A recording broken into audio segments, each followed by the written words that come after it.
All right, everyone. Welcome back to the Nightshift podcast. Now, what we have prepared for our audience today is a delightful discussion mixed with a little bit of fava beans and some Chianti. We're going to talk about a February thriller that released in 1991 and still resonates today. And some movies really do become bigger than what they are meant to. This is one of those. This movie swept every award show. It got 5 Oscars tonight. We're talking Silence of the Lambs. Let's go.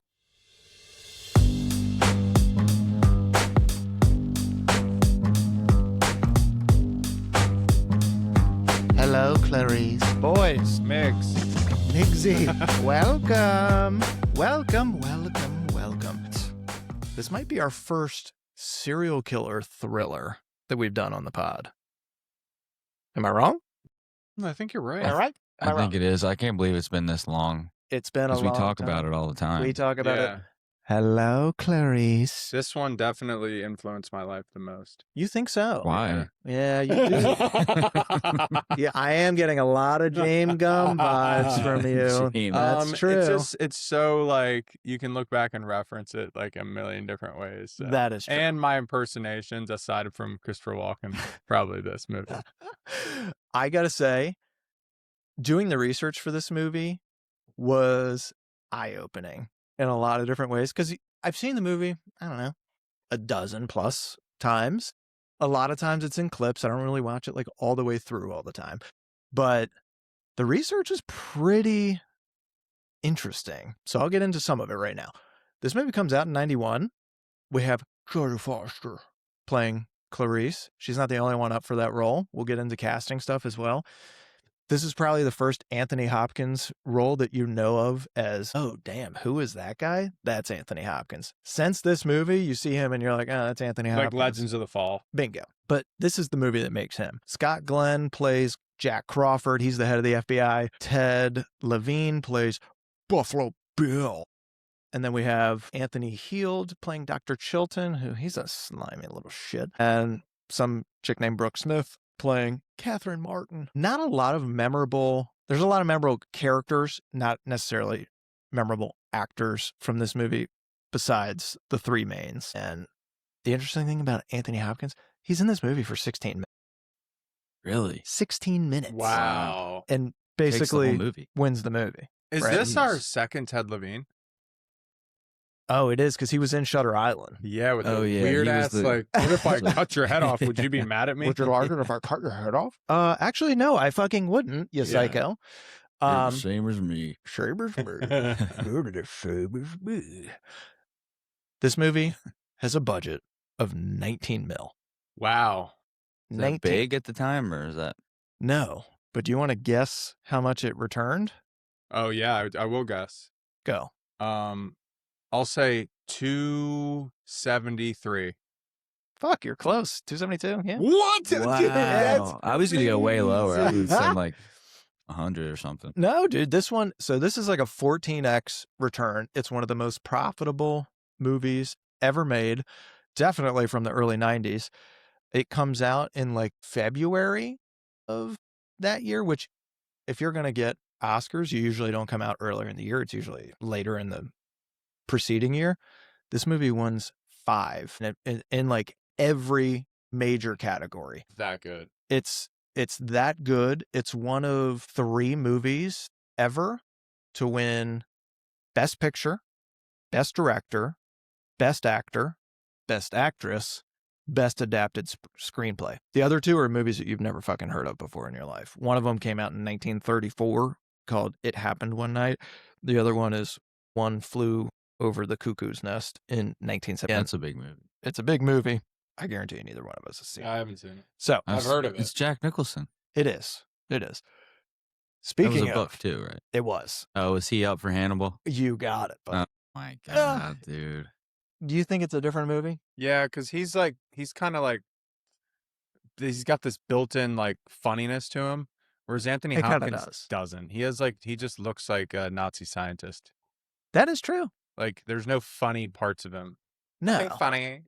Well, I think you could argue he's got one of the funniest voices and cadences. Scary. No one would have done that voice, I don't think. No. So Jack would have just been more of himself. he's playing Jack Nicholson, basically. Yeah.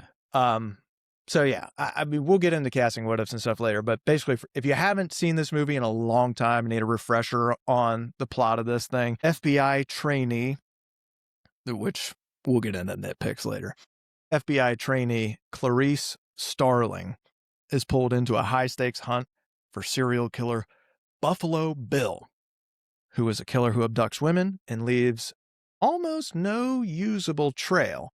To catch him, Clarice must interview imprisoned genius cannibal Dr. Hannibal Lecter, who offers insight, but only if she plays by his rules. But he's fucking weird the entire time. Also, my first time my first time watching this and realizing this is set in fucking Baltimore was like 2 days ago. Mhm. Yeah, I always forget. I had no idea. I always forget. No idea. Baltimore. What do you know? Dude, the other thing about this movie is I just realized where you get close like Mindhunter, where you like get close with other locked up serial killers or True Detective, and then that's how you. This is literally like the grandfather Yeah. for all these serial killer movies. Like, yeah, you need Pretty to go to much. prison and interview one and see how creepy they are. This is probably the first time on film that they've had it where it's kind of exploring the behavioral stuff with serial killers and that piece of the FBI, which Mindhunters, another show that we will eventually do on the Clockers pod, that is detailing the beginnings, basically, of that behavioral science unit. Like we're going to study serial killers so we can understand what makes them tick and how to prevent them, hopefully, from evolving. But this is the first time I can remember of it being filmed, like in a movie, some version of that. I don't know. There's some movie where it's Hannibal Lecter and not Clarice, but like a guy instead, and it's Brian Cox as Hannibal Lecter, and it came first. Really? Yeah. Really? Yeah. It Interesting. wasn't as the good, grandfather. apparently. That's the grandfather, But not then as this. successful. I think they adapted the same book because it's like Red Dragon or something. Yes. And Made from a then, book. but this one did way better, and they did their own thing.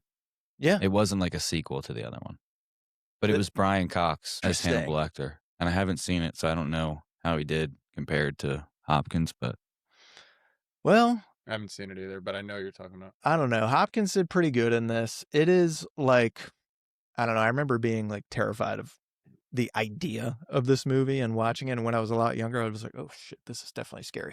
But having, so many damn serial killer and like freaky things come out over the last 15 years, especially, a little bit desensitized. And Yeah. some of it I look at and I'm like, okay, hang on. How is this guy Yeah. pulling some of this shit off? But the Hannibal stuff or the Hannibal stuff. Oh, he like performs like impossible feats. That's like when he escapes. The pen. How did he get the pen? Mind control. How is he doing this? He killed Miggs just by talking. Just talking. You're welcome, Clarice. I took care of Miggs for you. There's a lot of stuff. But like around this time, early 90s, this is when studio thrillers start. I mean, they're booming at this point. You've got like a bunch of things. And I would say, I don't know if Fugitive counts as a thriller, but it's like those movies where you're running with it and going. They all have Air. Exactly. Well, exactly. All that stuff. And this one's kind of unique. We've talked about this in a couple of pods in the past, but you really only focus on 1-2 characters the whole time. There's a third wheel. Like you get a little bit of behind the scenes with Buffalo Bill, but for the most part, you're really just focused on Clarice pretty much the entire time. And then Anthony Hopkins' character, whenever he's, makes his appearance, and you get a couple of side shots of Gum behind the scenes doing his lipstick, putting his fucking night gogs on to go and stalk people. Bizarre. But it gives you a chance to get intimate with the characters. We don't really have that these days in movies because you have like 7 different fucking storylines going on with every movie and TV especially. But there was a lot of POVs on people's faces where you get to see that person like staring into the camera. A little unique. I got a question. Go. I didn't do research on this, but I'm sure it happened around the same time. This is 91. Yeah. Is this Dahmer area? I know one of the cases it's based off of. What? There was some dude that they like interviewed with to get ideas. And it's like Lawrence Bittaker is the killer. It was like the van killer or the toolbox killer or something. And you can look up on YouTube. There's audio recording of his victims screaming, Oh my God. which I listened to before What? this Of course you did. podcast. Listen to just to get rub a It's big I sound. couldn't I couldn't find the full like courtroom because the dude that I watched a video about this movie and then the guy said that fact. So then he's like, you can find the audio recording. So then I went and looked for that. Couldn't find the full thing, but I found a little clip. It's fucked up. I mean, bet. and it was only like a minute, but there's a full like you can watch the full Ugh. court case somewhere. But some guy told the director or something like, if you really want to get to know this case or get to know this character, go and watch those tapes. And you'll You know what? The actors did do like a lot of research into serial killers for this and like had to like sit there and study, and they were like fucking disturbed by it. Some of the people Yeah. that were up for the roles didn't want that because it was like too dark, too gross. Yeah. I feel like if you take the Hannibal stuff out of it, because that's more, I mean, that's like the best stuff in the movie, but it's more fiction-y. But the feeling in with the van scene and in the basement, it's the most realistic feeling like serial killer movie. Like it feels like this could really happen. And it's gross and It's scary. fucking yucky, dude. It's Creepy. yucky. So let's go over scenes. We've got like, there's probably, I don't know, 10, 15 maybe different beats to this. Opens with Clarice running the FBI training course. That's the real FBI training grounds Quantico? that they're filming. Yep. So they filmed it in Quantico. They had What is that, Texas? No, Virginia. Oh, it's in Virginia. And they had real agents in there as extras. But yeah, it's the first time that the FBI, I think, had let people film shit there. So that's kind of cool. Nice little fun fact. So immediately you're kind of clocking like, all right, well, there's a do-gooder. She's clearly a hard worker, pretty hungry. We'll see if she's capable. But then she gets called into Crawford's office. And then you get the assignment. Now, this is going to go into like the picking nits category. Who's picking a FBI trainee to go and study this shit? Well, What's going on? Hannibal thinks that Crawford's like trying to get with her, grooming her. That's right. Yeah, Although no, that makes sense. Still weird to send your. It's weird, dude. I've definitely been in situations that I won't give too much detail about, but where you see somebody get Red flag number 2. where you see somebody like get involved with a project or something, and you're like, Wait a minute. hold on, Hang on. over this person who's been here for a while and just is ugly. And super. I see what you're doing here. I see what's happening. I think it happens a lot. Yeah. But I'm to not send doubting her that. to like a guy who can talk people into killing themselves. Yeah, well, just by maybe they didn't really speaking, like- care about this stuff just yet. This is pre-HR. Pre-HR. No. I'm saying they didn't care much about like, it's serial killer. Maybe it is like this was maybe before the Criminal Minds Behavioral Science Unit was made. So Well, this is like the experimental. This is the beginning of that time period. So they're like, at least they're framing it like Crawford sees that there's this hungry, capable, maybe underestimated cadet, or I don't even know if she's a cadet. I guess technically she's an agent, but not like she wants to come work for him, which, pause right there. Oh, I heard you wanted to come work for me. Like, okay, dude, get your file those horns down, bud. Yeah, all right. So he clearly, I think Crawford's a little horned up right now. Okay. So this chick wants to come work there. She's into, this behavioral sciences thing. That's where she says she wants to go. Then he assigns her to go visit infamous Dr. Hannibal Lecter for help on catching Buffalo Bill. Okay. Pourquoi? Okay, I know why. Go on. It could be because, you know what? This fiery little cadet wants to prove herself. Let's throw her right to the wolves. Let's throw the new freshman into Oklahoma drills with varsity and see if he lasts. Maybe. I think so. They do frame it as part of that.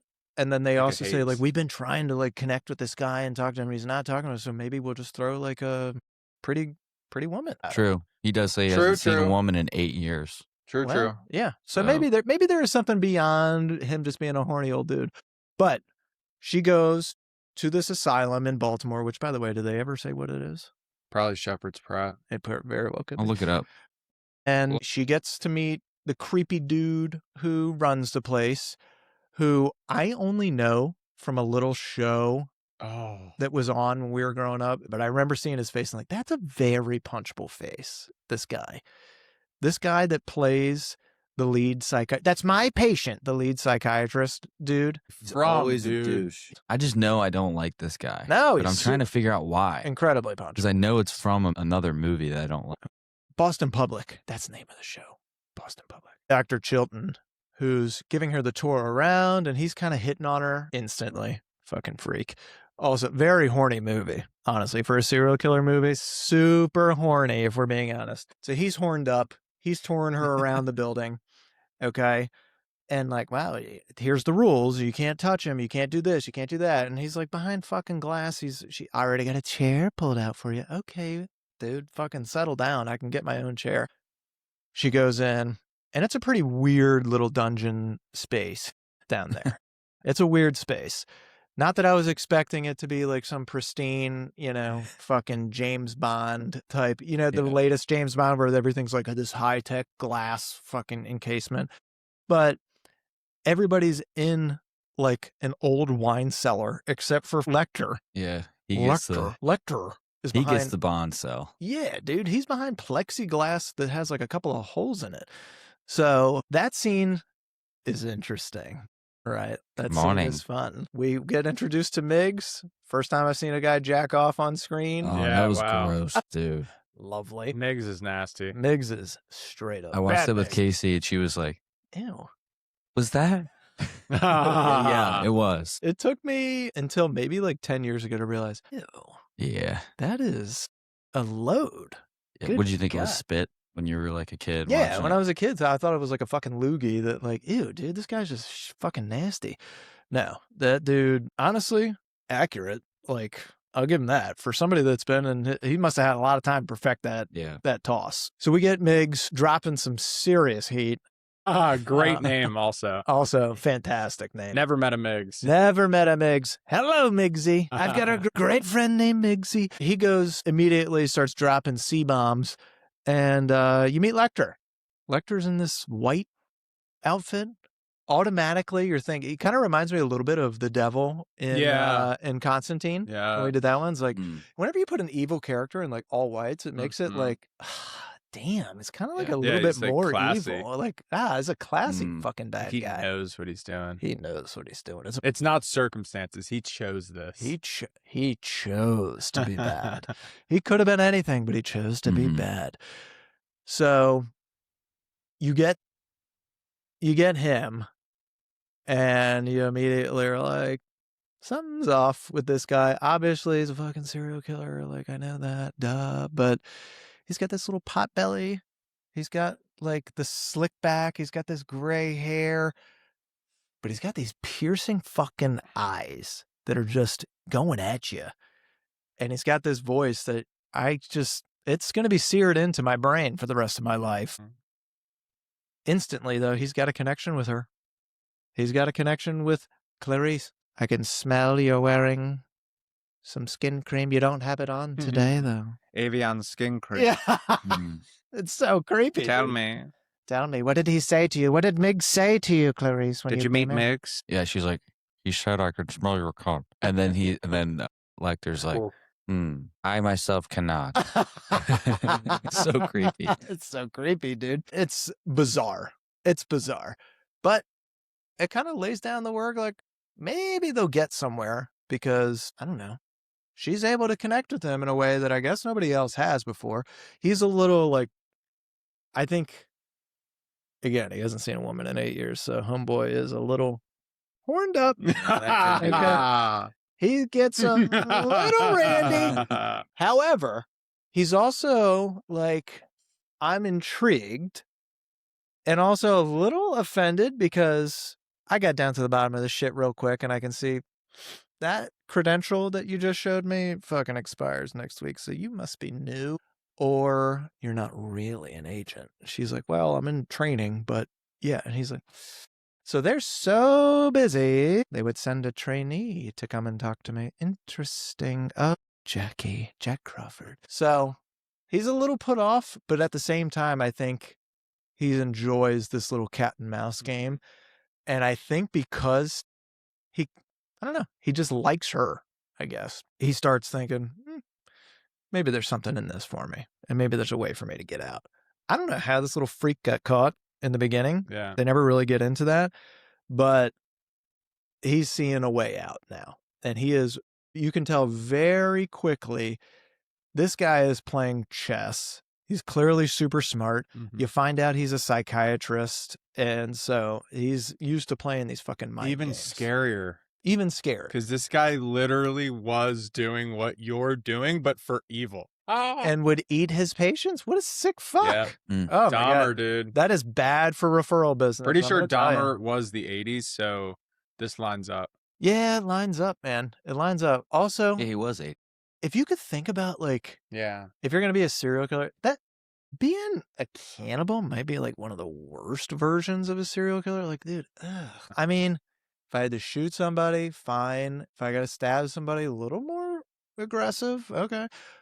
Eating somebody? Eating is pretty tough. I think that's tough. I think the rape, torture, and skin wearing is pretty bad too. But that's pretty bad. I'd rather somebody not want to sexually assault me and rather eat After you're dead. Brings new meaning to Doesn't really matter. because then once I'm you're like, dead. well, maybe he's just sick because he's not horned up. He filed those down. He's actually just hungry. It makes me just feel. hungry. I'd rather it be a hungry thing. I was really hungry, guys. Sorry. But Not a from what I serial know killer. about my serial from what I know about my serial killer research, the eating actually is a sexual thing. Yeah. Like with Dahmer, it was his way of complete dominance and like getting to experience your whole body. Like that's how he would like orgasm, was through eating somebody, because he's like, now I get your whole essence. Like, that was just him, though. I Are get they all to- like that? Well, the people who do eat, yeah, it is a sexual thing. Good God. Yeah. Okay, fast forward away from there. There is like a little cat and mouse game with Chilton and her, but not really important to the storyline.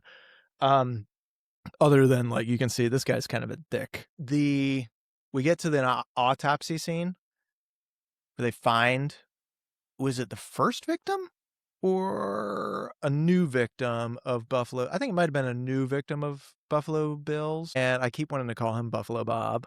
Yeah, me too. Is this where she puts the chalk on her nose? Yeah, well, they put the stuff on their nose to, stop Block the out the smell. smell. But she starts looking around, and then she sees that there's something in the mouth, Yeah. and they pull out. the moth. It's a real moth, by the way. And you also get Wait, to no, see. it wasn't. Oh yeah, they In the girl's mouth? kid you not. My research was different. Oh, They said it was Tootsie Roll or something. Tootsie Roll. Oh, beautiful Tootsie. You thought it was a real moth?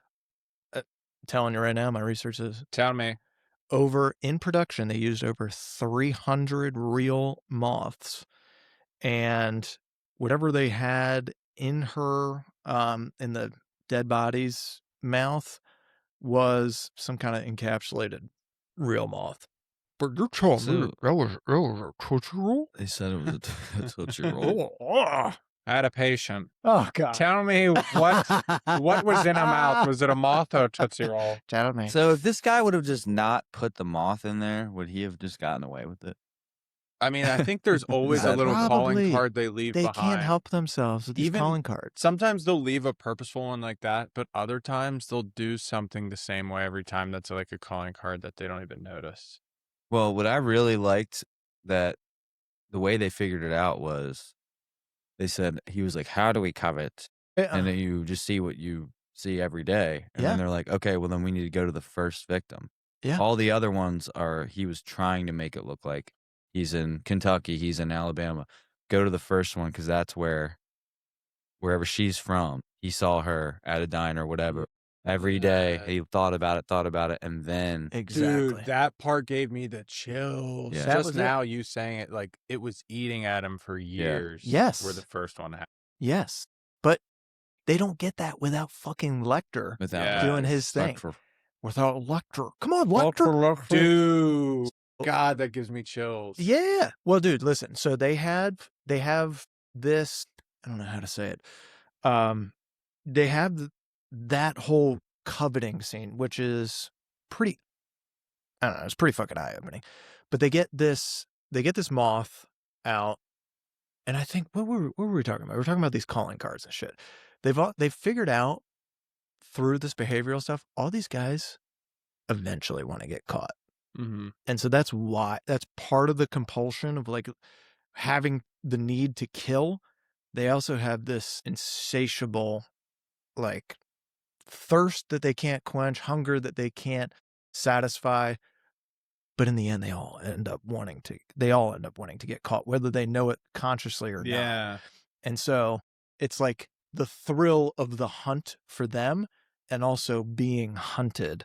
And they also like that fame and notoriety that comes with it too. Some more than others. Yeah, some obviously. don't. Some are like, man, whatever. I can go with or it's without. Probably we only know the famous ones. Yeah, the narcissistic There's ones. probably a bunch of guys out there that never got caught because they didn't do fucking. Let me put this moth in her mouth. True. Like they just didn't use a calling card. People need to know. People need to know about it. Well, they get past the autopsy scene. They start figuring out a little bit of his routine, I guess, after that. And then she goes back to Lecter, and he asks her out of the blue, was there a butterfly? And she's like, yes. Yeah. Yes. There was. Yes, there was, Dr. Lecter. There was a moth. We found a moth. And he's like, yes. You know, I had a patient once. And then they go into this whole patient thing. And it turns out I guess he knows him. And I don't know if the FBI actually knew that going into this and like used that as like kind of like, you know, hey, this is going to explain part of the relationship here between Buffalo Bill and Hannibal Lecter. Maybe it's just Well, that's my question. Did he really know the whole time, or did he know for sure? Because the guy that they get, remember, the FBI goes to the wrong place. Yeah, they go to the wrong place. And Clarice just goes on her own to the Miss Mary Whitting's house, whatever the name is, and he had bought that house. That was the last clue. Yes. So she goes, because that was, I don't know, God, that's probably like 2/3 of the way through the movie. She kind of figures it out. But maybe halfway through, they figure out after that moth thing, and she goes back and she starts talking with Lecter. Lecter brings up the patient. Couple of interesting things, by the way. He brings up, I had a patient, Miss Moffat, blah, blah, blah, whatever the fuck that was. And that leads to like this storage facility scene. But he says that he used to have this patient, which ends up becoming a victim. But this patient was a gay guy who was going out with this guy who was really starting to disturb him because he started making these comments and like saying these things about and having these fantasies about like killing people, but he hadn't really acted on it yet. And then Lecter says that guy, the boyfriend that he was talking about, thinks he's a transsexual, but he's not really. Mm-hmm. And then he starts going on this whole training thing. And I'm like, for 1991, whenever the movie comes out in 91, so I guess they film it in 90, that's pretty fucking on the nose. Because if you look at like a bunch of stuff since then, it's a lot of very confused people end up becoming these serial killers as a way to, I guess, cope with whatever that confusion is. So that was a whole other topic. I'd never really keyed in on it before. Like Ed Gein too. Same thing. Same thing. It's like Dahmer too. But he wanted to be Dahmer was gay. he thinks What he was wants Ed to be Gein? a Ed woman. Gein wanted to be. He would dress in women's clothes, Yeah. just like this, and he would Oh, make shit. skin. He wanted to be BTK, with What was his. BT? dressing up in women's clothes and shit like that. But yeah, that's like a lot of these serial killers. It's the sexual-based serial killers. The other serial killers, like the DC sniper, Ted Kaczynski, the Oklahoma Yeah. bomber, those guys, they're all pretty much just straight incels. Yeah, they're like. Yeah, I don't think of them as serial killers. No. I guess they are, but I don't think Yeah. when you say serial killer, I think of the Like, creeps. yeah. You think of the creeps. psychosexual, not the Yeah. ones that are like Yes. fighting the machine. Just Or, mass you know what I mean? shooters, Yeah. I guess. Exactly. Yeah. They don't feel emotions the same way that other people do. It's why it's easier for them to snuff out a life. And maybe that's something that's evolved with them over the course of their life. And they've had a bunch of experiences that have led them to that point, or they're just born that way. We don't really know. But that's where the behavioral science department and the FBI has been huge in figuring out a lot of that shit. Yeah. I heard this guy the other day saying, like, having one or two psychopaths, if you look at humans in a way like the way we evolved in like tribes, like 150 people, it wouldn't be that bad of a thing to have one or two psychopaths because you need a couple guys that are not afraid of anything. Yes. And they're ready to just bash heads. Yes. And then even in modern society, like certain like firefighters and certain soldiers and stuff like that. But I don't know where the serial killers come from. When do you think that started? Like when was the first serial killer? I know we have I think Jack the Ripper, but how far back? I mean, does it that's go? the first famous one, but Yeah, I think there's been it goes far. there's been I think from the beginning of time. Yep. Yeah. Because it It's- all Well, starts with Cain and being- Abel was the Yeah. first Bible murder. If you're traumatized by your parents as a kid or touched or you feel outcasted, you only can sit with yourself for so long before you start having these terrible thoughts of how to get back at people. Yeah. It's only like since the 70s that we put a name on it. Yeah, true. Mhm. It's been around forever and ever and ever, and it's a percentage of the population, and we know a shitload more now than we ever have. But I mean, it's the same thing, dude. We know more about the fucking outer space than we do about our own oceans. Mhm. So I don't know. There's probably a lot of shit out there that's been going on for a real long time. We're just able to finally see it and put it in a category and start studying it and, label shit. That's what we like doing. I think there's probably less serial killer action now just because It's harder. we're able to catch them easier now. And Mhm. maybe it's after one or two because we have 15 cameras and we get them and they never get the chance to be serial killers. There's Yeah. less. But we do like, get 10 bodies to There the you man. go. We do There's get a like lot of 1, these. 2 kills. Like you'll have mass shooters. Or That's what I was going to say. Now Yeah. you get mass Yeah. shooters that go, I know I'm not going to get another chance. Let me just fucking go ham. Hello, Miggsy. So Miggs eats his tongue because Lecter talks him into it, I guess. I don't know how the fuck that happens. And then Lecter gets what he wants. He's getting transferred. How about that? Our guy gets transferred, and that's where we get the pen. We get all the shit, and then he gets to meet the senator, I guess. How does he get? Wait, where did he get transferred to? What a fucking question, New York CK. State? He's in a I have no straight idea. jacket with his nose being crushed. Did you Yeah. notice that? Yeah. No, They dude, put it's him like in- this, Con. They put him in- I was like this the whole time. Could someone move his nose? Somebody please help this guy's It's nose. funny, even though he's like a terrible person, you're like, all right, just fix the nose. Dude, help us. Fix the nose, guy's bro. nose for the love of God. It's gonna get stuck like that. Migs. I will say though, sick mask. Sick Yeah. mask. The first one or the second nose? one, not the nose one. Sick the nose one, I'm mask. like, oh my God, dude, this is like an old time football helmet. Like, dude, somebody for Yeah. Oh, Yeah, you Fix could the tell thing. he was breathing like this. Hard to be tough when your nose. really tough, really tough. Am I sexy? How do you like this? Man. And But somehow he got the pen with his yeah, mind. bro. Like, what is this? If you stare at the pen long enough. Yeah. If you stare at it long enough, Clarice, it will become part of you. So he gets the fucking pen and he gets out of there somehow after taunting. Was she a congresswoman or a senator? Senator. Senator. But your nipples got hard, didn't they? Like, Hey, Senator. love you so. Love your suit. Senator, one more thing. Love your suit. Yeah, I Actually, wasn't love it. expecting that. one more thing. Love your suit. It's like, What is this guy?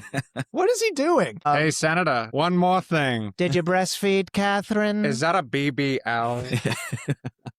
The one cop's like, hey, wait a second. Hey, You wait a can't say that. You can't say that. What if the cop... Yes, and then she's like, yeah, I did breastfeed her. And I she did. answers it right away. She answers it right. No, I hold did. on. Wait, let him speak. Did it make your nipples hard? Let me see. What a fucking weird thing. Oh my God. Yeah, weird, right? Because of course there are. Yeah, fucking toughened them up, pal. Okay? You know this. Classic. She's Again, like, no, hold on, wait. Yeah, I do have a BBL. you know what I do? You know what I you want do? to see it? Okay. Huh? You want to see it? Everybody leave for a minute, all right? Uncuff him. Another scene where the horns go up. All right, I'm just saying, very horny movie. Who's the director? Horny McGee. Horny McGee. So he goes. Mickey Horns. Mickey Horns. Hello. Lecter escapes. Now, dude, I've got some nitpicks. Oh, I with got one too. these- How did he get the guy up Okay, 30 feet in the air? Seriously? I mean, it was scary, but Frightening, but also, wait a minute. Do you know how long it would Dude, take that fat ass old man to it go would and be do funny that? to see like a little scene of him just pulling him up. He's pulling him up with like bed sheets. Where did they come from? And also, did he develop a pulley system somehow? Like, what's There's going no on? way he lifted him up. He was like 20 feet in the air. And even if I thought He would've about had this to on the have way a over, ladder. but even if he stacked up everything in his room, what are you gonna like grab him from the outside and like hoist him up? I mean, he's not that strong. He Yeah, would what are have you gonna- had to get a ladder. Now just hold still, right there. Like, he's a dead body who's got to be 200 pounds, I'm going to say, Yeah. on Yeah, average. the guy was big. He was Big pretty guy. big. Dude, nitpick of all nitpicks. Yeah. Now, I did appreciate the escape. Don't get me wrong. It was pretty clever. Very clever. That is one sneaky. The first fucking time thing. you watched it, did you catch it or did it get you? First time I watched it, I definitely was like, how the fuck does he... I don't know. Where'd he go? Is he in the vents? Because once you know it's him, you can kind of tell he's like, Yes. yeah, he's like, you can see his hair. So you know, You he's can like this on the ground. You can see his white hair. He's like, it is super, I don't know, it's I guess less obvious. He's got so much blood there that I guess you can probably say maybe he gets away with it, but it is it's one of the first things I can remember on film where somebody does the old switcheroo like that. Well, Joe Dirt, they did it, right? Well, No. No, that was just walking like Walking got a Those boner. got a long boner. legs, blonde Man, hair. You're gonna meet her in heaven, and she's gonna be. Pert Blue rack. eye. But no, I think no, that's the first time I can remember the old switcheroo. Face swap. And the- One of the Definitely a first times. face swap. Yeah. I mean, this is pre-Mission Impossible too, I think. I don't Face know. off. Well, different kind of face off. Yeah. Also, though, at the same time, Was his nose smushed with that face on? how was he cutting this guy's face off? There was a knife and on put the it, ground. there was a knife. Yeah. From his. He killed him with the food. They knife. left him a pen and a knife. Well, I don't know where the knife. No, it was Yeah, a you're pocket right. knife. It was a pocket knife, and I don't know where that Which came that from. would be tough because that could break during the process too. So he had to be delicate with that thing, surgical. I But mean, why was there a probably pocket knife is. in there? Maybe the guy had one on him Doesn't seem like standard police. in his issue. pocket. Yeah, I don't know, but he did slices. It was pretty smart. Although, then how did he get him on top of the elevator? That's another. Where does he? How much time did this guy have? He Dude, did it in like 5 minutes. I would love to see him actually moving around doing this. They- like he said. They make it With seem. pulleys and Like the dude did it in legit 5 minutes. yeah. It's kind of like in The Dark No Knight in thanks. every Batman movie where Gordon's like, "Yeah, you can see over there," and then Yeah. and then he's just gone. And Like, he's you don't gone. even hear him go like, Yeah, but then like if jump you, off. and if Like, you you had don't a even hear the camera of capes. what he was actually doing, like shit, go, he can't see me. Yeah. Go. Now. Hang on, Commissioner. What's that over there? yeah. Like you don't even get to see any of that. So that scene to me is the most like, okay, this is fucking far. At least the hanging up part is like, all right, bro, what are we doing here? Other than that, that's all right. You get Clarice back at the FBI and she's chatting with her little girly friend. And Yeah, that's who was that girl that was randomly running? Was that girl? yeah. Remember after he they're like, he's in the ambulance. He killed. And then there's just a scene of a girl sprinting down a hallway. That's that's her. That's the girl. That's the friend. That's Clarice's friend. And so she was going over the case with her, and that's where they got the covet thing, because at one of her discussions with Lecter, he brings up, tell me, Clarice, what do we do with our first when we finally do something? We do that which we covet, which tells her eventually, where do we cover? Fuck. If we're going to covet something, it regard. means that we've been watching and eventually we finally get up the courage to fucking do it. And so that's what gives her the idea.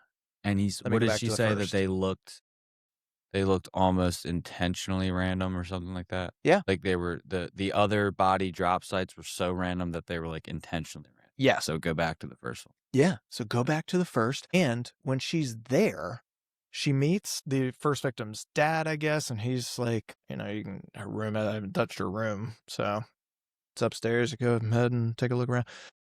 She goes in and starts looking around, pulls out some pictures that are like stuck behind a jewelry box.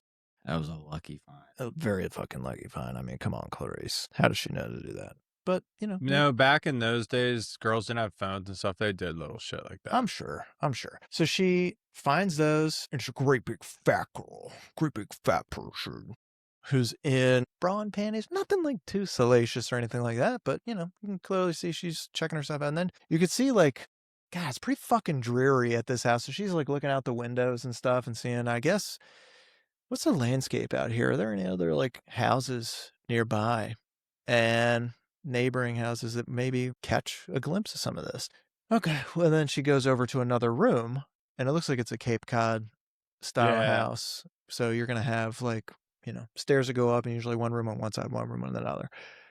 She goes over to the other room, and she starts looking around, and it's like, almost like, okay. Opens up the closet, and then she sees patterns that are like, oh, she's a seamstress. And so you start seeing how, oh, shit, now I finally get this. This chick was taking clothes and making her own clothes. He was watching her while she was doing it. Oh, he was her neighbor? Yes. I missed that part. And he was watching her while she was sewing and stuff. She was watching her when she would take these and she naughty was a great pictures. Big fat person. And she's a great big fat person. Are you a size 14? So he had been watching and watching and watching. And then finally, so she figures out, oh my God. And that's when she calls Crawford. And she's like, I figured out why he's doing this and what he's doing. He's trying to tailor a skin suit. He's trying to build himself into this woman. And he's trying to. And he cuts her off. Yes. And he cuts her off. No, Clarice, we know. We found him already. We got this guy.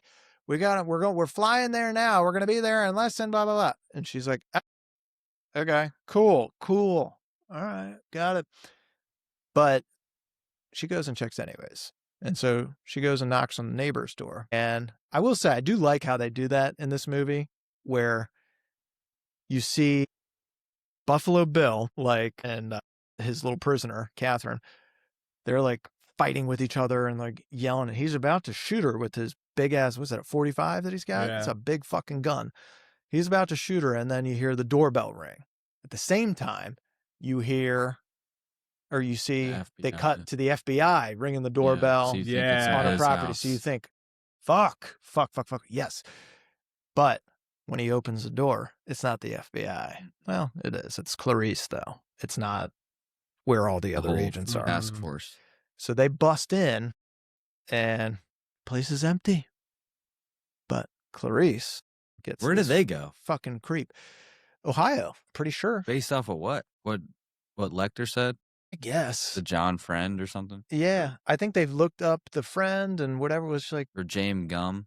Yes. So they do get the name right. Another house or something. They get the name right. They just get the wrong house. And it might have been a place that he had rented or something like that. I don't know. But he takes over, the old landlord's house or whatever. And one of the creepiest fucking houses I've ever She seen. should have known as soon as she walked in, dude. Immediately, I would have looked in that guy's weird fucking blue eyes and been like, no, something's off here, dude.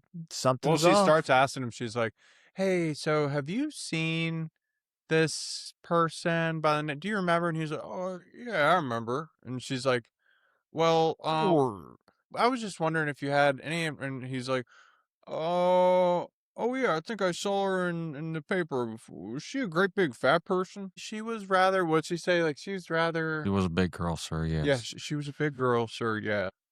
I forget how it gets to her coming inside for the card, though. She asked to use his phone. But He he says he has somebody's card that will help. Yeah. Yeah. He does, but I forget who the guy was. Oh, yeah. Her son. It was the landlord's Oh, it was the landlord's son, landlady's son. Yep. So he goes in, he's, oh, just come on in. Yeah. And she goes in, Yeah. and it's super creepy. She's still not 100%. She's like 99%, but then it's really scary when she sees the moth, and then she asks, can I use your phone? And you can tell he stops and he's like, oh, she knows. Yeah. Oh, she knows. He's got the gun on the stove right He's around got the gun on corner. the stove around the corner. He's like, fuck. He couldn't have been going through those cards slower. I mean, my God. Dude, that was building up suspense in a way that I was like, I'm gonna lose my fucking mind just sitting here on the side of the screen. I couldn't have imagined being her and just like sitting there and being like, can you hurry up? I would have immediately just gone out the side, though. I don't understand why she stayed in there. And she knew. I mean, she knew. She knew like, Catherine was in there. I know. So if she leaves, he could just go and kill her real quick and run. That's what I was gonna say. If you know it's him, make it seem like it's no big deal. All right, well, thanks a lot for your help. Leave and then make the call. That'd be so hard, though. When you have to 'cause- be such a good actor because your heart rate's gonna start going up, your hands are gonna start to sweat, and you're a cadet. It's your first time, and this is a real serial killer who will kill you if he gets the chance. So you're like, oh fuck, and you're a woman. It's real, and you're a woman, and he's way bigger than her. Her only her only hope is the gun. Because you might know that he just caught on to you saying, oh, okay, I'm gonna leave. Yeah. No, wait. Even the phone thing, she should have just used the neighbor's phone, called the backup. Yeah. I mean, you guys are right. She should have gone outside. I would have gone outside, dude. I'm sorry, Catherine. Love you, sweetie. But Yeah, I'm not fucking going in there. Instead of both of us Are you dying. kidding me? Yeah, because if she didn't kill him, they would have never found out. No. So I don't know. I mean, that was one of the best suspense scenes. The fucking night vision goggles, dude. Yikes. So this where'd he scene, get those? Yikes. At the depot. You're on the depot. I have no idea where he got them. this scene I saw when I was like maybe like 7 or 8. I was at my grandmother's house and was just on the TV, and it was I don't remember the rest of the movie. I just remember walking in the room Scene, yeah. and her going through the room. I had no idea what the movie was, and then I saw the dead body in the concrete with the hands like this in the bathtub, and that scarred me forever. I thought it was like the scariest thing. Like imagine being concreted down in a bathtub like this. So scary. It's probably the most fucking if I ever had to sell a house that had a basement like that, I'm sorry, I'm fucking out. I mean, somebody else can take in it. Canton was like that. It had a well. There's no well, but there was a creepy back shed with like a old wooden door, and there was a little window into it. It was so creepy, dude. And the whole If your well isn't outside, you should be locked up for. Oh, dude, an indoor well. Yeah, no, I prefer it. No, you're only actually a used serial for killer. Black magic, serial killers, Yeah. witches, the ring. State law, it's got to be Just- outside. But you're right. So he had like fucking 10 chances to kill her and didn't do it. I don't know why. Yeah. Like, I don't get it, but it's fucking weird. So I'm not going to try and get in this guy's head and be like, why didn't you just fucking snap her neck when you had a chance to? Why didn't you just shoot her in the back of the head when you had a chance to? Like, what are you doing? Yeah, you already know you're probably like, What are you doing? That's a plot hole. She needs to be killed. Yes, immediately, dude. Like, you're a serial killer. She's pointing the gun at her Yes. like this. And then it goes to like touch. Yeah. And it's like, Maybe he's horned up, dude. oh, you think he came? But is he attracted to women? He wants to be a woman. I think he wants to be a He woman. thinks he wants to be a woman. I think she wants to be a woman. He doesn't. Yeah, what does he say? What does What does Lecter he say want? about him? Lecter says that he thinks he's a transsexual, but he's not. But what is he? Wait, what's a transsexual? Somebody that wants to transition I gender. thought that was transgender. That Well, is the it. terms have It's a changed. transsexual. They used to say transsexual, right? Or So transvestite. He thinks Yeah. he's... But he's really a transvestite because he just wants to dress like a woman. I think he wants to dress like a woman, Is and that I what think he likes. transvestite I is? think Is he just likes That's what I thought. dudes. Oh, guy who dresses like a woman. He Like likes. Woody Harrelson in that one movie. He's not a. He's not a woman, but he wants. But he likes dudes, and he wants to look like a woman. Oh yeah, he was gay, right? Mm-hmm. So he's he was- gay, but he just wants to dress like a woman. Yeah. So that's why he's not a transsexual. Because he's not actually trying to be a woman. Well, That doesn't make sense. It It- sounds like he's a transsexual. he is. Sounds like Lecter's wrong on that. I don't know. Listen, I don't know. he is. He has no Things- idea. Things have evolved a lot in the last 35 years. Let's get into best quotes here. Okay, I got one. Obvious best one. Hello, Clarice. It's an obvious one. Yeah, mine would be when they first meet, same type deal, and he's like asking her about her childhood, and he's like, "Tell me, were you fumbling in the back seats of pickup trucks? No, he was Tell a me. decent man. Did your father? Did he touch you? Did he abuse you?" Tell me, Clarice, what did he do? She goes, no, it wasn't like that. Because her dad died when she was younger, so she had to go live with her uncle. And yeah, they were a nice family. They lived on the farm, and they were good people. They were good to me. Tell me, Clarice, did he touch you? Did he try to make you perform fellatio? Did he abuse you? And she was like, no, it wasn't like that. Oh, so that's where the name Silence of the Lambs comes from. Yes. But what is it? Like, can you... So she, I guess, she got up like early in the morning. They lived on a farm. Yeah. And she heard the lambs, like a baby lamb, I guess, screaming or something old enough to be slaughtered. And she went to save it because she's like, I can't let this thing get slaughtered. And so she went and grabbed it and ran away. But eventually the sheriff caught up with her, and the lamb went back to the farm, and they killed it. And that was it. So That's the silence. no more screaming. Well, no, the silence is she wakes up at night sometimes still hearing the scream. So if she can save these girls, that's what Hannibal says. Yes. Maybe she'll stop waking up and hearing. Does he ever say the movie title? Like at the end of the Yeah, I think he does. Does he say the silence of the lamb? I think he does. He definitely talks about lambs, but I don't think he mentions silence. I think it's screaming part. I don't know. It's close. It's close enough. And then he looks at the camera and winks. I don't know, man. It's a good title. I would not have. I don't know what I would have. It's a good title because it's memorable. Sounds so good. It's a It great sounds really good. title, dude. It takes a while for you to figure out like what the fuck it has anything to do with the movie, but it is a story about Clarice, even though it doesn't feel like it. It feels about Hannibal. It feels like it's a Hannibal movie, you know. People don't even call him by his real name anymore. No. It's just Hannibal That's Lecter. Lecter. But it's about her journey, I guess, and her like trying to find these girls so that she can silence. That's actually a the beautiful lambs. name. It is. It's just not what you think about when you think of the movie. You think about fucking Hannibal eating people's faces and somebody tucking his dick in and dancing Wild around. Horses? No, it's Wild Horses, right? No, what is it? It's something horses.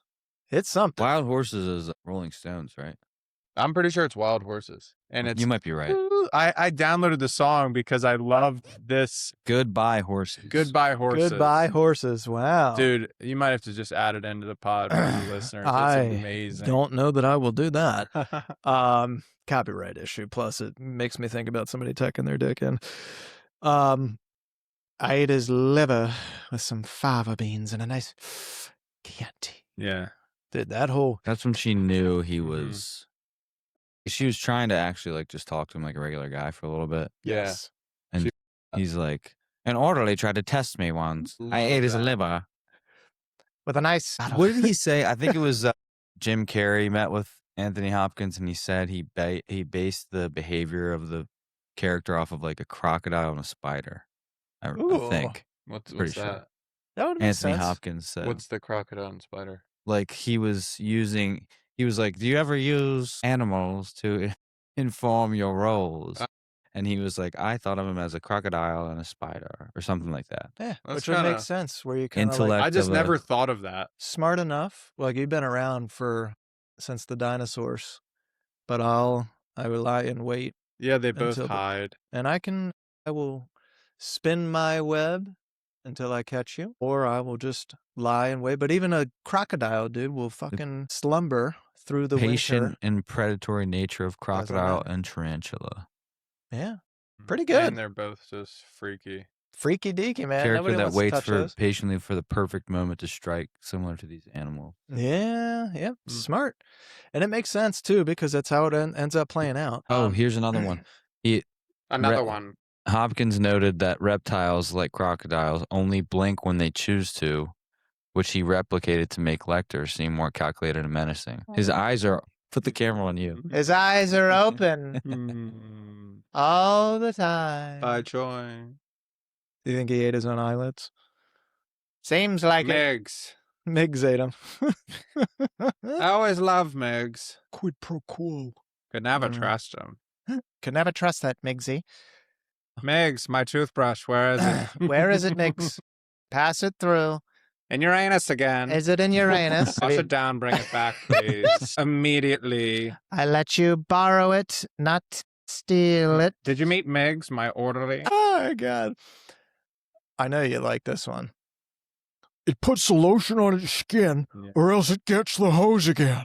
Yes. Yeah. They stole that from Great Joe one. Dirt, but it's good. Yeah. Yeah, they did. I mean, they stole a lot of this from Joe Dirt. Yeah, They dude. really the heck? did. Joe Dirt was first. Buffalo Bob, too. Bill. Like, yeah. that's close. I mean, come on. That's, know your role, pal. in the well. Dude, when he Um, starts getting angry, though, it was so scary.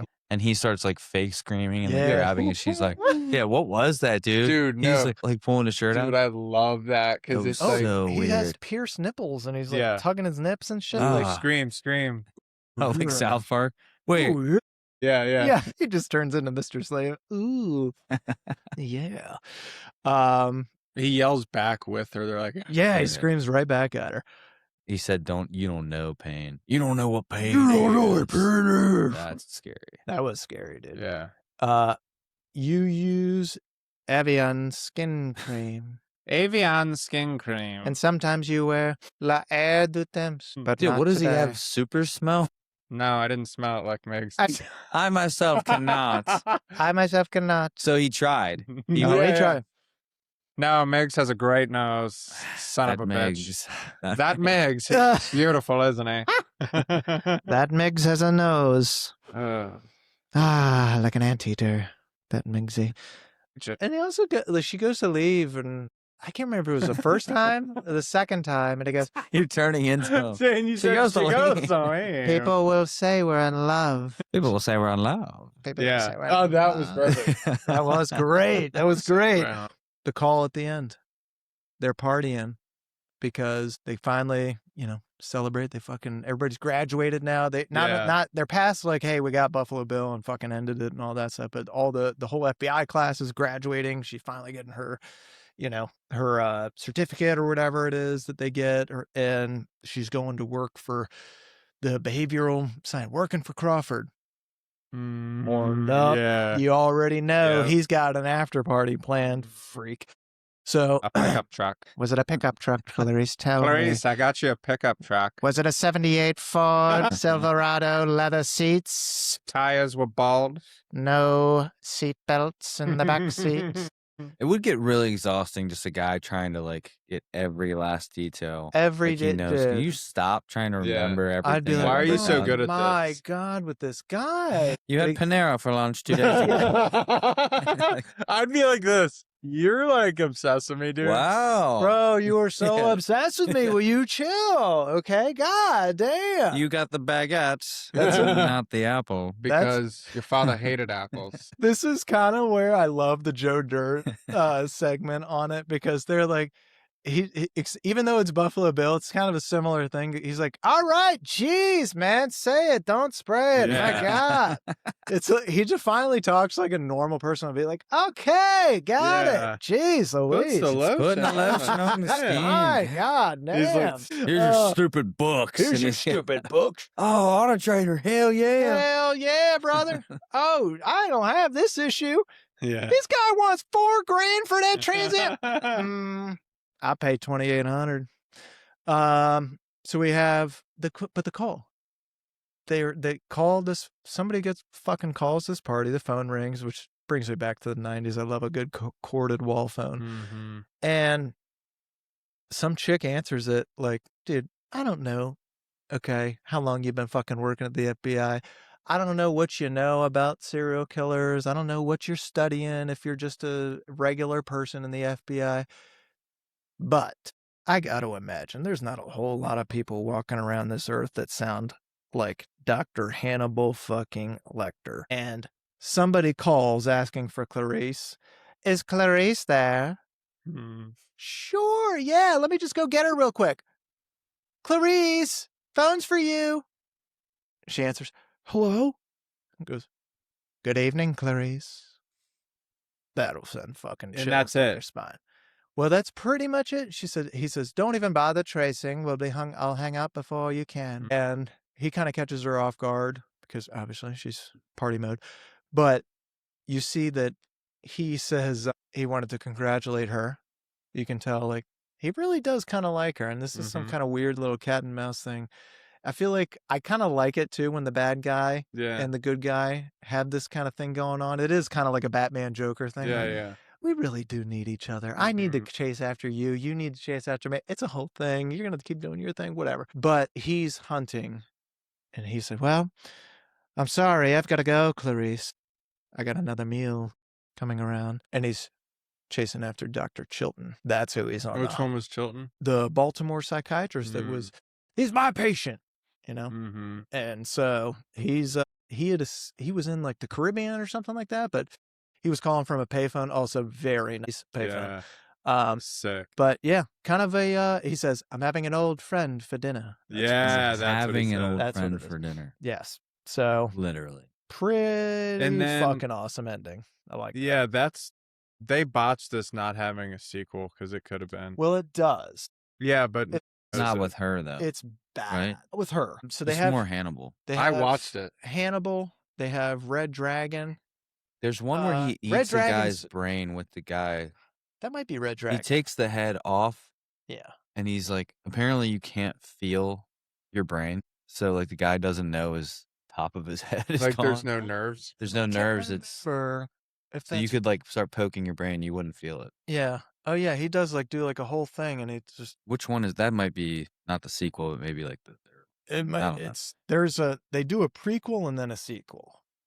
I don't know. I can't remember the order of it, but one's Red Dragon. That's the prequel. And But they didn't do anything else with Clarice. Hannibal is a sequel. If they did, Clarice is in Hannibal, but it's like how he was in this one for like 16 minutes. Mhm. It would be the same for Hannibal. Like she wasn't a star.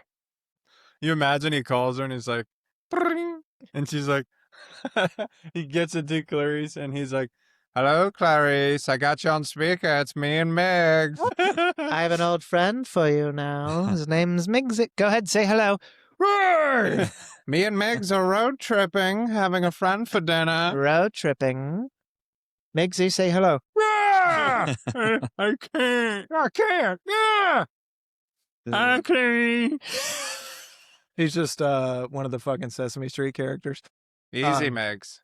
Is there a most rewatchable scene in this movie? Mm. Hard to say in a horror thriller serial killer movie, but Yeah, go ahead. the dancing. God, It's like the least. I would not Oh. want that. I'll give you a couple options. Oh yeah. Maybe most memorable. Yeah. For sure. Yeah. I'll give you. Watch it every night. I watch it every night before bed. Yeah, that was weird. The first Lecter meeting, the corridor, the inmates shouting, his little calm voice, the MIGs come flap. Good morning.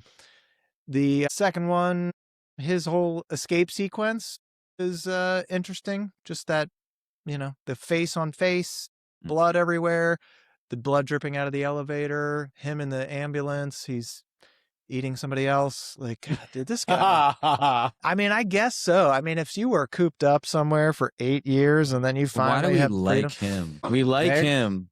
We like Lecter a little bit. Yeah. But we hate because he's smart. Buffalo. Well, it's because he's smart. And he's charming. He's very charming. And you're like...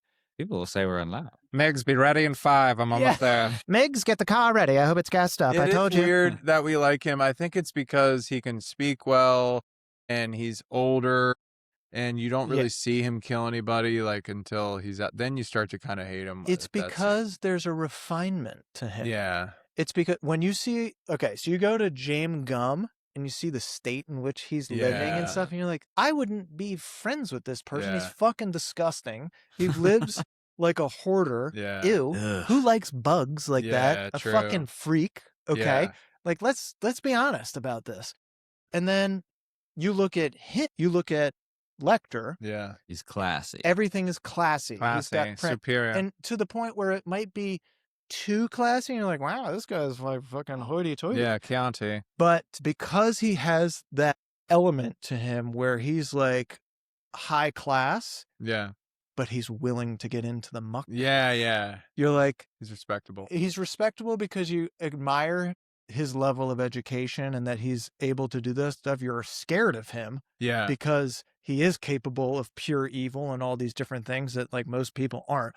But you're also like, you kind of admire, damn, this guy has all these skills and all this thing. Yeah. But I got too much respect to and be like, he's honest. He's not hiding. Yes. And he's already been caught, so you kind of give him the benefit of the doubt. Whereas Gum, he's hiding who this person is that he's pretending to be weird, and he's not caught yet. So, you give Anthony Hopkins, because he's also superior because he's telling you everything about these guys.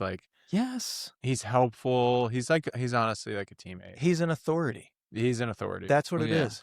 He's an authority figure in this because he actually has history in finding out things about people because he's a fucking psychiatrist and a world-renowned one at that. It just so happens he also likes eating people. So there's that. That's why we like him. Other rewatchable scene was the basement night vision thing. I don't know that's... I would say probably that first meeting with Lecter. If you're going to watch a scene and be like, all right, and it's not, believe it or not, it's not the fucking cum shot that Spider-Man Miggs shoots out. It's just their interaction together. Miggs, wake up. Miggs, wake up. Yeah! Freak, dude. Mine would be the opening the door with Gum. Oh, dude. Yeah. Best line? Did we already cover that? The liver line's pretty damn good. The liver line's pretty Everybody quotes that. It's that little thing he does too. Oh, yeah. God. You think he came up with that? The covet thing you guys. The covet thing was Covet thing. That's a great. That was definitely the smartest thing in the movie. That's the smartest. smartest. It was like actual good detective work. If you were to say who won the movie, him. Yeah, you think so? I mean, it's pretty obvious, right? It's not even close. It's supposed to be Foster's movie. She did great. This is her only good movie she's ever done. She's a good girl. I would say it's my favorite of her. I don't really like her in movies, to be honest with you. No. I know she's a good actress. When I see her, I go, fuck. I'm still going to watch. Like, I know she's a good actress. Yes. I just don't like watching. You know what I mean? Yes. Not my cup of tea, I should say. There's plenty of guys. But there's other guys like that too, like Guy Pearce. Good actor. I just don't like really Pedro Pascal. I'm like, fuck. Again with this guy? He's good, dude, but Game of Thrones, and then just after that, just stop. Yeah, I got you. They put him in every. Who, Pedro Pascal? Yeah, movie. they put him in everything. He was good as Joel, though. He was good. Great as Joel. Good Wait, Joel. he was Very in Game good of Thrones? Yeah, that's his first big breakout. In Game of he Thrones was a beast with the sword. He's good. He's also in Narcos. He's pretty good. That's in what he's talking Narcos. about. Yeah, he was good in That's what Narcos, you thought too. you said, Joel. No. Joel No. is Last of Us. Joel- No, that I fucking hated. Season 1 I loved. After that I went, I can't. I'm only I'm gonna be I'm a dad. sad. I'm gonna be a dad now. Yeah, but didn't Pedro do a good job as Joel? Yeah. Yeah, he's just like, he's kind of like LeBron for me, where you make politics such a big thing for yourself that I can't even watch you act Okay. anymore. Yeah, I get that. You know, I don't want to do too far down this rabbit hole, but you know who'd be good for Joel? The dude that plays Rip on Yellowstone. Oh, yeah. He just beating the fuck out of Oh, people. yeah. Cole Hauser. Yeah, Hell cool. yeah, house, dude. baby. So Jonathan Demme is the director, the horny director for this. Okay. I don't know that he wins the movie, but he does a damn good job. Buffalo Bill, certainly a memorable character. I don't know that he wins it because it's hard to have a villain win it, but I think you guys are probably right. I do think Yeah, it's actor. Hopkins. It's Yeah. Hopkins. He's in it for 16 minutes. It's the shortest performance ever to win Best Actor in a damn. movie. Or one of the short. I think somebody has broken it since then. I can't remember what for though. But yeah, pretty interesting little Was it little Heath bit. Ledger? No, he was in that movie for more than 16 minutes. He was in that for more. What's aged the best in this? You got some POV filmmaking techniques that were pretty new at the time. I would say the Procedural texture, theme of there's some like theme of catching killers and getting That's behind what the I would psyche.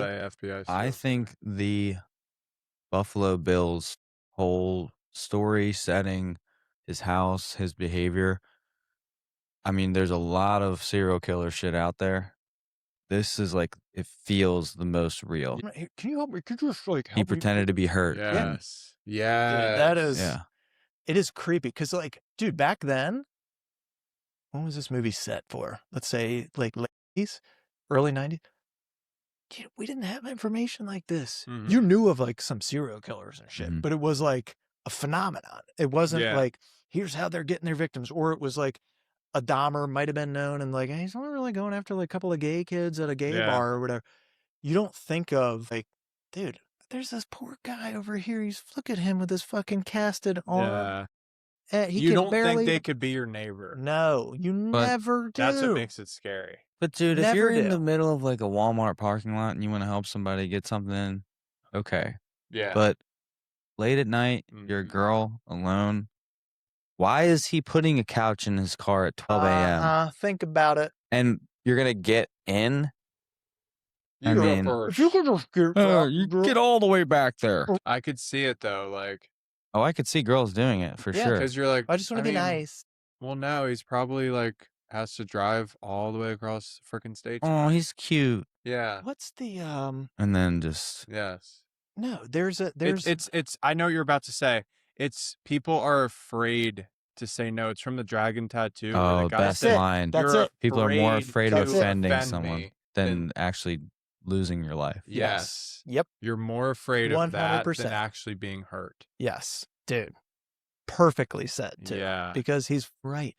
People would rather not listen to that instinct inside Yeah. of them. He was like, that's you knew you shouldn't have came inside. Remember? there's something up here. You have to like learn that Yeah. muscle of just being like, yeah, we gotta go now. We're leaving. We're leaving. Yeah. Bye. Yeah. And Yeah. just offend somebody. No, and it sucks because it never feels good. But like, They have fucking Lecter to thank for that. Lecter. Also, I can't say his name without going Lecter. into Jodie Foster mode. Lecter. They have him to thank for it. Because by him identifying who the fucking guy was, Yeah. by giving the details that he gave and helping them think through. Now, come on, use your brains here, guys. mhm.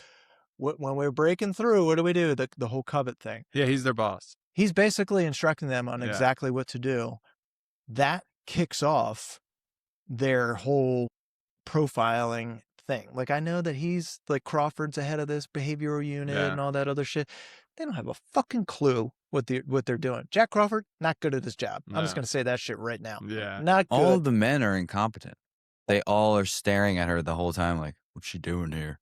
Would she? But they're like, none of them do anything the What's whole she movie. doing here? No, It's they- probably And they she's just get, hot. they either do nothing or they get murdered by Hannibal Lecter. Yes, they're dumb. She Yeah. knows what she's doing because she's listening to him. And she's at least smart enough to figure out he's onto something here. Mhm. The guy's not an idiot. He might be a sick puppy, but he's not dumb. And so she does what others aren't willing to do, and that's fucking listen to the guy. So they have him to thank for it, for I guess the beginning of FBI profiling. We thank Hannibal Lecter. The stuff that aged the worst. I don't really know that there's a ton that aged poorly, other than there's no fucking way that you're taking an FBI trainee out. Yeah, that doesn't really And, make any sense. You know, you're just not doing it. That's not realistic at all. I can't think of anything else. It was really like I don't know. I thought they did a pretty good job. It's aged pretty well. There's some things that are very, but not stuff that I would say, like the technology stuff, but I don't think stuff that I would say aged pretty poorly. Even though they're pretty goddamn horned up throughout this movie, there's not a lot of HR violations in this. You know what I mean? Like, no real nudity either. No. Other than that Yeah. great big fat person on the table. Yeah. That was it, though. But it was a waterlogged corpse. And, well, I guess you get James Gum tucking his dick behind himself for a period, listening to your wild Still voice no song. nudity. No, not really. I mean, really nothing. Just, yeah. So, I don't know. Not a whole lot aged worse, unless you guys have something. Any other picking nicks that we haven't talked about? We talked about there's no fucking way an FBI trainee is doing all this. They're not getting handpicked unless it's like the director's daughter or something like that. I think they could have cut some of the just like random little montages of like a military base and guys just like like just running, just kind of out of nowhere. Yeah, not necessary.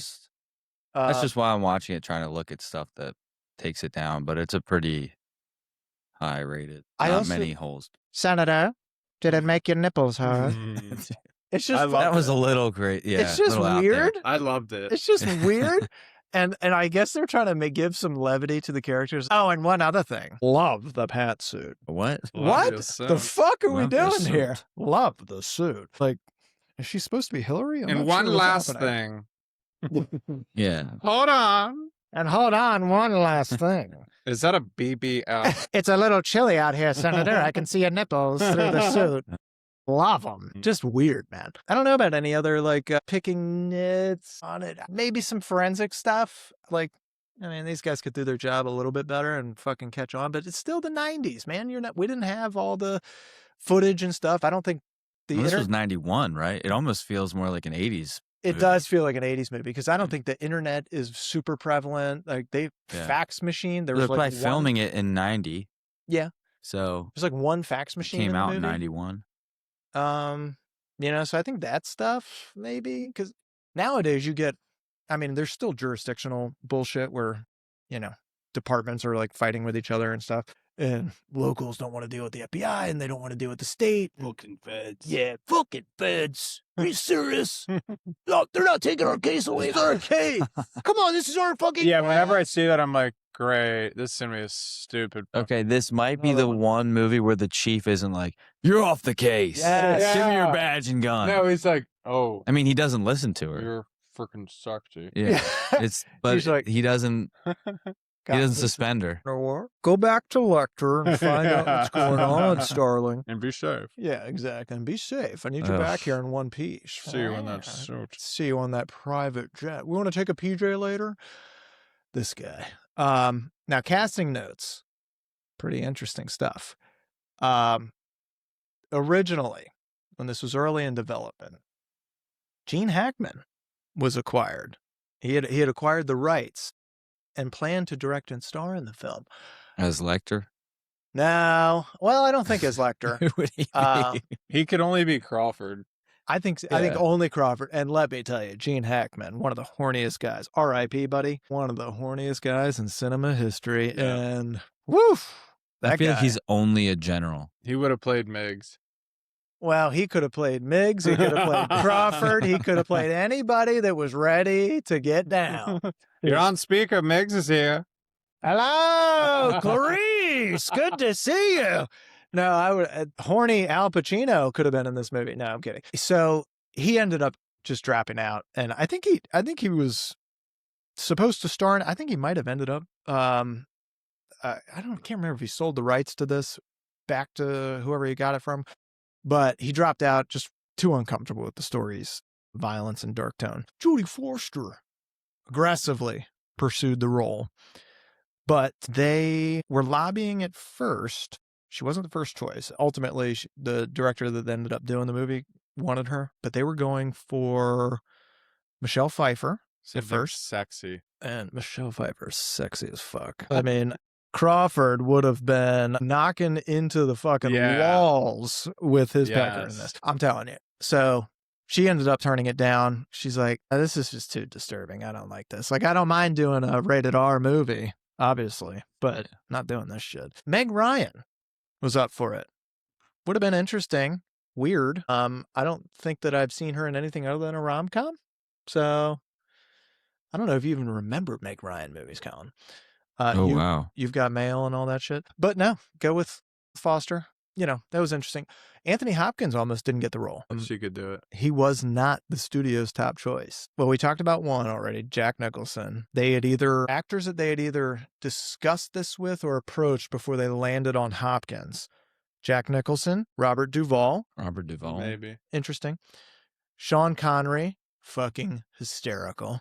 No. Clarice, why don't you just come in here and rub my chest hair for a second? Robert Duvall's from Dude, Godfather, The Judge, Yes. like a million things. He could have done it. It would have been interesting. Another one, I R.I.P. don't like that. R.I.P. Looks like a week or two ago. He does kind of look a little Putin-y. Sean Connery rejected the script because he found it too disturbing, whatever. But the director, Demme, was like, we're going to go with Hopkins. And this guy wasn't really like a known entity as well as, I mean, he was big in like theater and stuff. And I think he had done movies, but not like, this is his fucking role. And there is nobody else that could do it. Only one guy that I think of, but he's too young. Go on. Spacey. And I'm not joking. He actually can do that. French Spacey?